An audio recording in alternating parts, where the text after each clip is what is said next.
حدیث میں آتا ہے کہ حضرت عیسیٰ علیہ الصلاۃ والسلام جب آسمان سے نازل ہوں گے، اب پتہ نہیں اتنی اوپر سے زمین پہ آئیں گے، یہ اسباب کے خلاف ہے نا، یہ بات انسان کے لیے تو ممکن نہیں ہے. جب آپ زمین کے خول سے باہر جاتے ہیں آکسیجن ہی ختم ہو جاتی ہے، زندہ رہنا ممکن نہیں ہے. لیکن عیسیٰ علیہ السلام کو اللہ نے اپنی قدرت سے زندہ رکھا ہوا ہے. جب قرب قیامت میں دمشق میں عیسیٰ علیہ السلام آئیں گے تو حدیث میں آتا ہے کہ امام مہدی شام میں نماز کے لیے کھڑے ہوئے ہوں گے، عصر کی نماز کے لیے. مصلی پہ مینار ہے، اس پہ کون نازل ہوگا؟ حضرت عیسیٰ علیہ السلام. تو مینار سے پھر سیڑھیاں لگائی جائیں گی حضرت عیسیٰ کے اترنے کے لیے. اب کمال کی بات ہے، اللہ وہاں سے یہاں تک آ گئے، تھوڑا سا تو رہ گیا فاصلہ. چھوڑو یار، تم لوگ کی سمجھ میں نہیں آ رہا. ابے سوال پیدا ہوتا ہے کہ جب ادھر سے ادھر تک آ گئے تو تھوڑا سا تو رہ گیا ہے نا. اب یہاں سیڑھیاں کیوں لگائی جا رہی ہیں؟ بھائی دنیا کیا ہے؟ دارالاسباب ہے.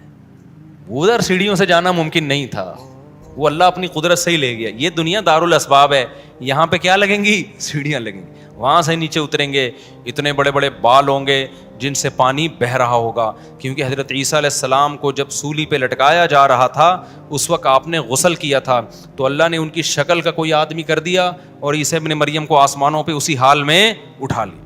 اور قرب قیامت میں جب نازل ہوں گے تو عصابۃ تغزو مع عیسیٰ ابن مریم، نبی نے فرمایا میری اس امت کے لیے جنت کی ضمانت ہے جو عیسیٰ ابن مریم کے ساتھ مل کے جہاد کرے گی. حضرت عیسیٰ نے آتے ہی کیا کرنا ہے؟ جہاد کرنا ہے. تو اور پھر ایسا جہاد ہوگا اما الاسلام و اما السیف، یا تو اسلام ہے یا تلوار ہے، بیچ کا کوئی راستہ نہیں ہے. اور تقاتلون الیہود، سب سے پہلے لڑائی کس سے ہوگی؟ یہود سے ہوگی، عیسیٰ ابن مریم کی، کیونکہ یہود نے آپ کو قتل کرنے کی کوشش کی تھی، تو اللہ تعالیٰ عیسیٰ ابن مریم ہی کے ذریعے ان سے انتقام لیں گے. خیر، اب ایسا نہ ہو کل کوئی امام مہدی آ جائے. آج کل مارکیٹ میں امام مہدی کے نام پہ منجن دکھ رہا ہے، ہر تھوڑے دن میں کوئی مہدی. میرے والد صاحب ایک واقعہ بتایا کرتے تھے، ہماری محلے کی مسجد میں نا ایک آدمی بہت نیک تھا، عبادت کرتے کرتے نا اس کی کھوپڑی گھوم گئی اوپر سے. بعض لوگ بہت زیادہ عبادت کرتے ہیں، دماغ خشک ہو جاتا ہے، خوراک ہوتی نہیں ہے، ہنسی مزاح کی کوئی بات ہی نہیں ہوتی، تو اوپر سے سیٹنگ کیا ہو جاتی ہے؟ آؤٹ. تو اس کی سیٹنگ آؤٹ ہو گئی. برا نہیں تھا وہ، میرے والد صاحب کے پاس آیا، کہنے لگا، میرے والد صاحب کو لوگ حافظ صاحب کہتے تھے، حافظ صاحب ایک بات آپ سے کرنا چاہتا ہوں، آپ ذرا نیک آدمی لگ رہے ہیں، صرف آپ سے کروں گا، کسی اور سے نہیں. والد صاحب نے کہا کیا؟ کہتے ہیں مجھے نا کچھ الہامات ہو رہے ہیں کہ امام مہدی میں ہی ہوں. والد صاحب ہمیں یہ واقعہ سنا رہے تھے، کہتے ہیں کہ میں نے اس سے کہا کہ بس مجھے بتا دیا، میرے علاوہ کسی کو قطعاً نہیں بتانا، ورنہ حالات کا میں ذمہ دار، کوئی بھی پیل دے گا. صحیح ہے نا؟ تو بس یہ مجھے بتا دیا نا، بس یہ ہم دونوں کے راز کی بات ہے اور اللہ کو پتہ ہے، کسی تیسرے کو بتانے کی بالکل بھی ضرورت نہیں. پھر والد صاحب نے اس کو بولا بھائی تو تھوڑا سا وظائف نا کم کر دے، تھوڑا سا نارمل لائف میں آ جائے، انسان کا بچہ بن جا، تیری کھوپڑی کیا ہو رہی ہے سیٹنگ اپ. تو بہت سے امام مہدی اس چکر میں بنے ہیں، ہوتے نہیں ہیں. تو جب امام مہدی نے آنا ہوگا نا تو سب سے پہلی بات یہ کہ وہ مہدی ہونے کا دعویٰ نہیں کریں گے، ان کو لوگ کہیں گے کہ آپ مہدی ہیں. ان میں علامتیں دیکھ کے علماء ان سے خود کہیں گے، سارے پیچھے پڑ جائیں گے کہ آپ مہدی ہو.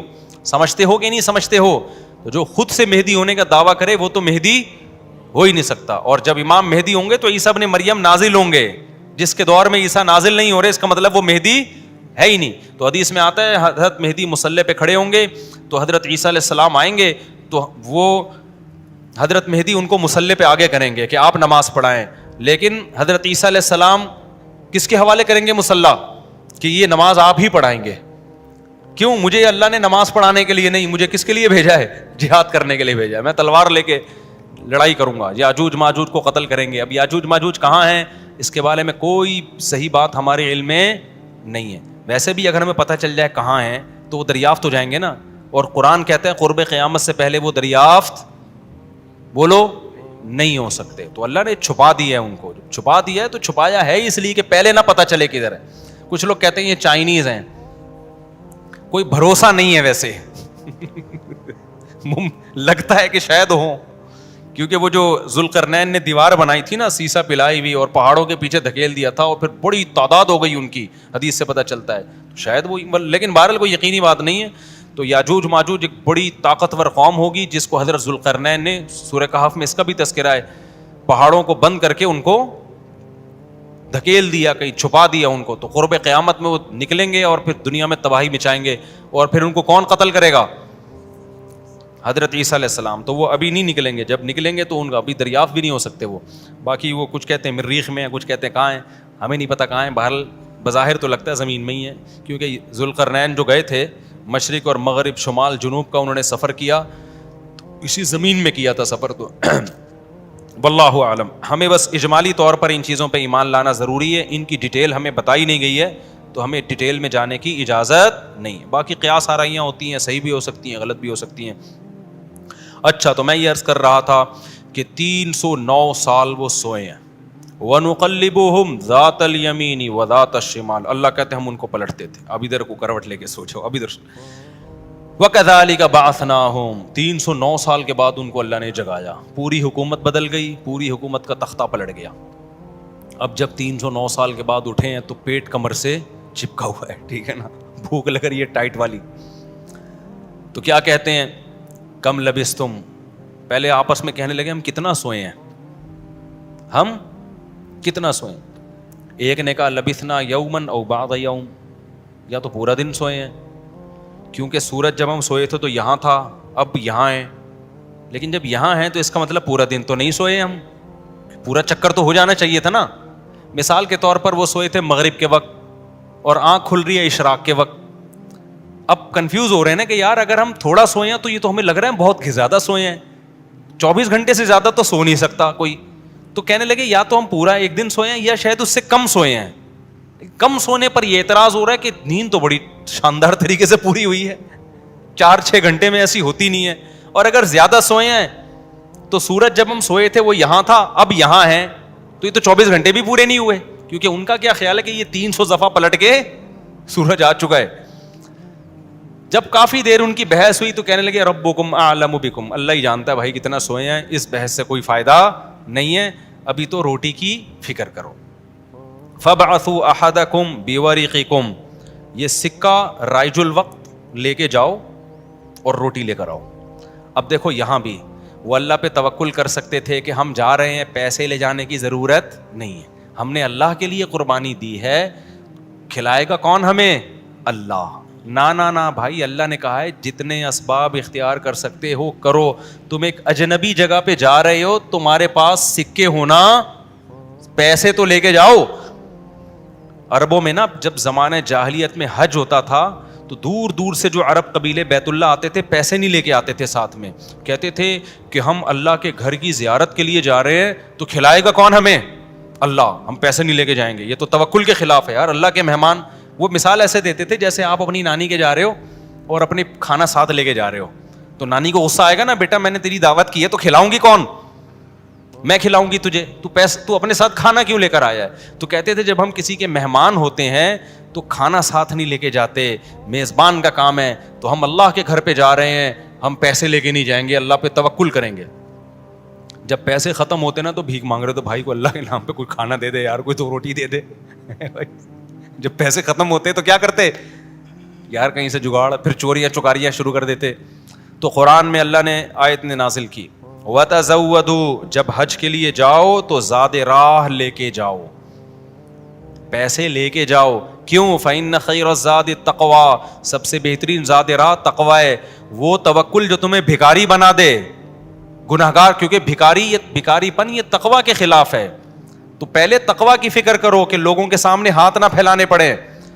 تو ان کو بتا دیا اللہ نے صحابہ کو کہ توکل کا یہ مطلب نہیں ہے کہ دنیا میں اسباب اختیار نہ کرو, حج پہ جا رہے ہو تو پیسے لے کے جاؤ سارا. تبھی فقہا کہتے ہیں, فقہا نے دین کو خوب سمجھائے کہ حج صرف اس پہ فرض نہیں ہو جاتا کہ آنے جانے کا انتظام ہو جائے, نہ, حج اس پہ فرض ہوگا آنے جانے کا انتظام بھی, راستے میں کھانے کا انتظام بھی, اور جتنے دن آپ گھر کی مارکیٹ سے شارٹ رہو گے بیوی بچوں کے کھانے کا بھی انتظام. آپ کا حج کا آ گیا بھائی, آپ نے کہا میرا جہاز کا ٹکٹ بھی ہو گیا, ہوٹل کا کرایہ بھی ہو گیا, کھانے پینے کا انتظام بھی ہو گیا, نکل گئے 40 دن کے لیے.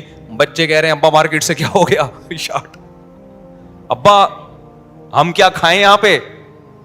تو ابا کہہ رہا ہے بیٹا میرے لیے چونکہ آنے جانے کا پراپر انتظام ہو گیا تھا تو مجھ پہ حج فرض ہو گیا ہے, کیونکہ اللہ نے کہا ہے جس میں استطاعت ہے حج فرض ہے, تو مجھ میں استطاعت ہی حج فرض ہے. تو بچے کہیں گے ہمارا کیا قصور ہے. اس لیے علماء نے بیان کیا کہ استطاعت میں یہ بھی داخل ہے کہ آپ کا بھی اور جن کی آپ کفالت کر رہے ہو, جو آپ کی شرعن ذمہ داری ہے, ان کا بھی انتظام ہو. سمجھتے ہو کہ نہیں سمجھتے ہو؟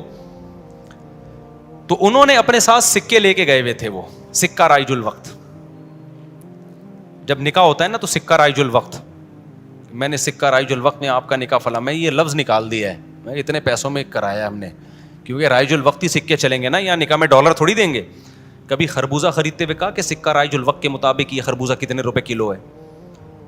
جیسے وہاں سیدھا سیدھا بولتے ہو بھائی خربوزہ کتنے روپے کلو ہے, تو مہر میں بھی وہی ہے. جب پاکستان میں شادی ہو رہی ہے تو پاکستانی روپے میں ہی ہوگی, اس میں الگ سے سکہ رائج الوقت بتانے کی ضرورت نہیں ہے. لوگ کہہ رہے تو سکہ رائج الوقت کے مطابق, تو وہاں سے میری زبان پہ یہ آیا ہے.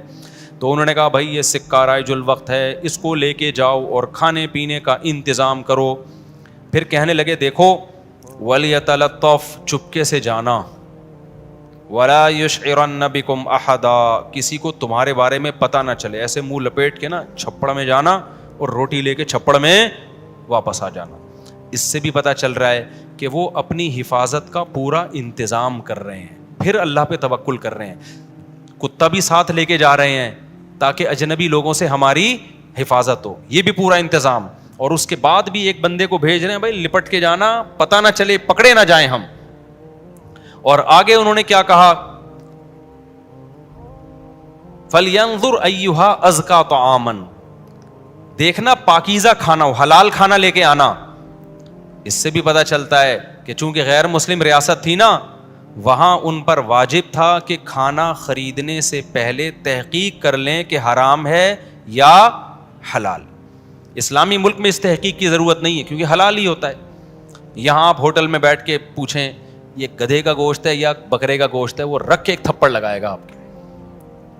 کیوں بھائی؟ غالب یہی ہے کہ جب سامنے والا انسان ہے اور مسلمان ہے تو گوشت بھی انشاءاللہ حلال ہی ہوگا. سامنے والا گدھا نہیں ہے تو گوشت بھی گدھے کا.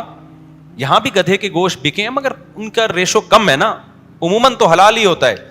لیکن جب آپ غیر مسلم ریاست میں جاتے ہیں, پھر جب بھی آپ کوئی چیز خریدیں گے تو آپ پر تحقیق کرنا واجب ہے, بھائی یہ حلال ہے یا نہیں. میں یورپ میں جہاں بھی ہوٹل میں جاتا تھا پہلے پوچھتا تھا ابے یہ مرغی حلال ہے کہ حرام ہے, وہ کہتا تھا حلال ہے. کیسے پتا چلا حلال ہے؟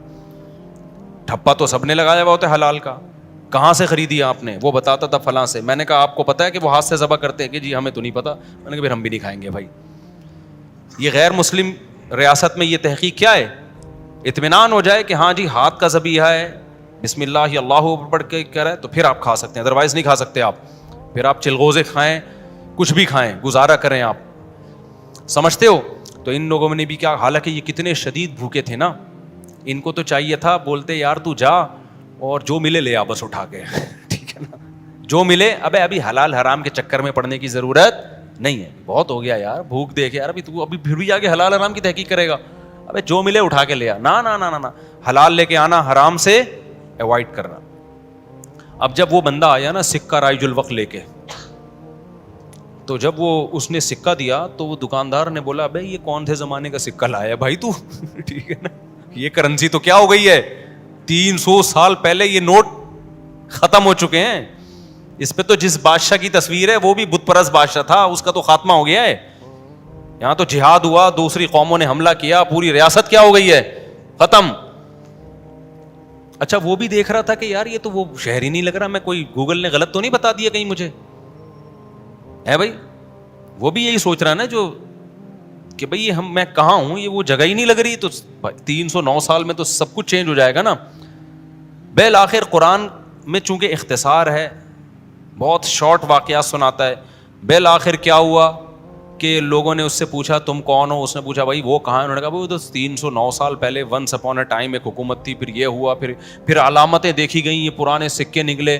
تو لوگوں کو, اچھا ان لوگوں کی ہسٹری بھی لوگوں کو پتہ تھی کہ پرانے وقتوں میں چند نوجوانوں نے اللہ کے لیے قربانی دی تھی اور اپنے علاقے سے ہجرت کر کے چلے گئے تھے, ان کے نام یہ تھے, ان کی علامتیں یہ تھیں. تو اس سے بھی لوگوں کو نا ہسٹری سے پتا چل گیا بھائی یہ کون لوگ ہیں, یہ وہی لوگ ہیں. تو پھر بہرحال جب ہو گیا تو ان کی تو بڑی واہ واہ ہو گئی, یار یہ تو بڑے کرامتی بزرگ ہیں, یہ تو 300 سال سے کہاں سو رہے تھے, غار میں سو رہے تھے, سب نے ان کو بلایا, بھائی ان کا تو بڑا اکرام ہوا. میں اب آگے میں اپنے اسٹائل میں بیان کر رہا ہوں, قرآن میں نہیں لکھا ہوا, جو ہوتا ہے ایسے موقع پہ, بھائی دم کر دیں, ہمارے وہ گنجے کے بال نہیں آ رہے, حضرت اس کے سر پہ دم کر دیں, اس کی شادی نہیں ہو رہی, اس کے لیے دعا کر دیں, اور یہ بچہ مفتی مولوی صاحب میرا بچہ انسان کا بچہ بن جائے.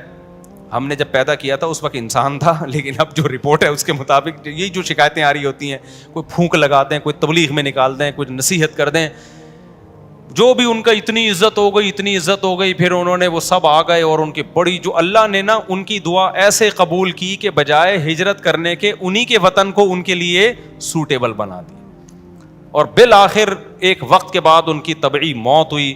تو اب لوگوں میں جھگڑا ہو گیا, بھائی ان کی موت واقع ہو گئی ہے, تو یہ چونکہ ایک بڑا تاریخی واقعہ ہوا ہے نا, اس واقعے کو محفوظ رکھنا, ہسٹری تو ہر ایک چاہتا ہے نا محفوظ ہو, اور وہ ہسٹری جس میں کوئی سبق ہو. تو کسی نے کہا ہم قبہ بنائیں گے, کسی نے کہا ہم کیا بنائیں گے, لیکن جو غالب لوگ تھے, جن کو اللہ نے غلبہ دیا تھا, انہوں نے کہا لنتخذن علیہم مسجدا, ہم ان کے غار, کہا جاتا ہے کہ اسی غار میں ان کو دفن کیا گیا جس غار میں انہوں نے زندگی گزاری نا, ہم ان کے غار کے قریب ایک مسجد بنائیں گے تاکہ اس مسجد میں نماز بھی ہو, عبادت بھی ہو, عقیدہ توحید بھی زندہ رہے, کیونکہ انہوں نے قربانی توحید کے لیے دی تھی, اور مسجد توحید کا سب سے بڑا ذریعہ ہے. مسجد بتاتی ہے کہ صرف اللہ کو پکارا جائے گا, تو انہوں نے پھر وہاں مسجد بنا دی. تو اب بعض لوگ اس سے کہتے ہیں, اس سے پتہ چلتا ہے مزاروں پہ مسجدیں بنانا جائز ہیں. نہ, اس وقت ان کی قبر کے قریب مسجد بنائی گئی تھی توحید کو زندہ کرنے کے لیے. اب قبروں پہ مسجد بنانے سے توحید کا بیڑا غرق ہوتا ہے, اب شرک اور بت پرستی پھیلتی ہے اس سے. اس لیے علماء کہتے ہیں اب قبرستانوں میں مسجدیں نہیں بنائی جائیں گی. ان کی نیت کچھ اور تھی, آج کچھ اور ہونے لگتا ہے, آج قبروں کو سردہ ہونے لگتا ہے وہاں پہ, اس لیے آج منع کیا جائے گا اس عمل سے. سمجھتے ہو کہ نہیں سمجھتے؟ تو اس واقعے میں ہمیں کیا سبق ملتا ہے؟ اس واقعے سے ہمیں سبق ملتا ہے کہ جو اللہ کے لیے قربانی دیتا ہے اللہ اس سے غافل نہیں ہوتا, اللہ غیب سے اس کی مدد کرتا ہے.